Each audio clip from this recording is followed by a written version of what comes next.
boys in 2007 for the Celebration Day concert. One of the benefits of that and the best moments for myself was being with them for 6 weeks prior to the show every day.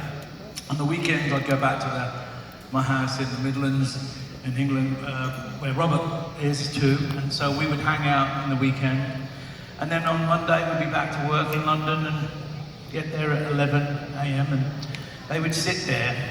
This is the best bit. So I remember going in the first day. You can imagine in your head what you imagine rehearsal room would look like if you're going to go rehearse with Led Zeppelin, yeah? The spread of like food, and, you know, everything, excess, you think of that, right? There was fuck all there. Not anything. And they would borrow.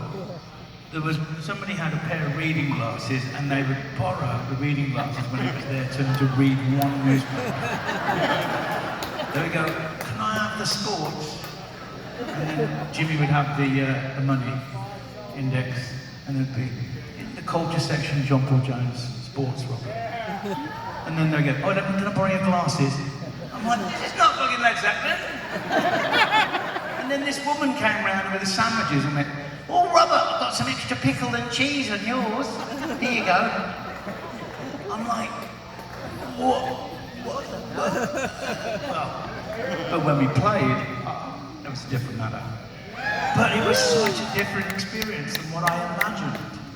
I remember the old days, my dad went just excess of everything, and now it was all like, how much you paying for that car a day? I said, I'm not paying anything, you are. And he went, bloody hell, you can give me a ride home then.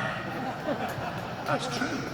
I would end up giving Jimmy a ride home because he found out he was paying for the car that I was driving. But it was very special, I've got to say, in every way, to be around them, to be close to them. It was like my dad. It was like I was with my dad's peers and my dad's buddies, and it was just the best feeling in the world. So that's it. I asked Jimmy, I said, I see that Dad's got a few writing credits, but can you explain to me how he did it? Because he didn't play guitar or bass or keyboards or anything. So how did he do it? He said he used to sing the ideas to me. My dad sing. He goes, yeah, your dad used to sing all the time. Your dad sang on the early days, and when he was young, he used to sing in a band. I'm like, you got the right bloke.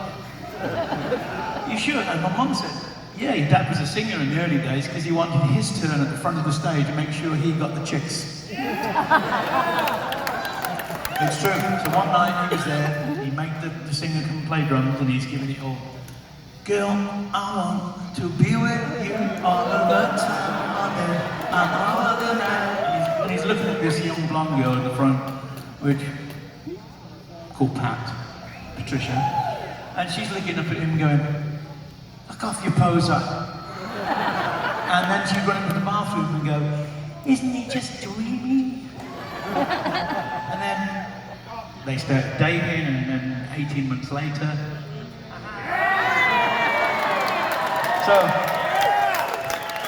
and then 18 months after that, boom, he was in Led Zeppelin, and that was it.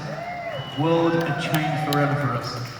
We went from a 16-foot trailer at the back of my nan and grandfather's house to this house we didn't even have any furniture for, but we had rooms that you could go into and run around, but nothing in them. He filled them up later on, don't trust me. And then he got the cars. I remember there was a picture in front of the house. There must have been 27 cars in front of the house.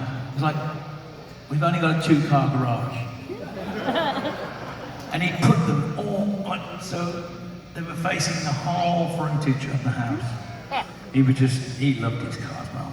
So anyway, that said, so we're really pleased that Jimmy understood. When my dad would have an idea for a song and he went, I've got this idea, Jimmy, it goes, da da da, da da da, da da da. Well, the rest is history.